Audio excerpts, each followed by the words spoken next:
we have a BMW Z4. This is the M40i. So we come round, we fitted a Ghost 2 immobiliser on this. So once we are in the vehicle, if we simply start the vehicle, the engine will come on. If we try to drive the vehicle, it will shut the vehicle down. Now if we restart the engine one more time, as you can see, engine's on. If we enter our demonstration password, which is the paddle shifter 4 times, we get 2 flashes to confirm the password is entered. We can now drive the vehicle.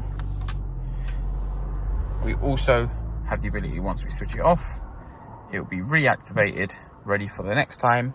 When we start the engine again, you cannot drive the vehicle. It will shut down. And that is how the Ghost works on a BMW Z4 M40i.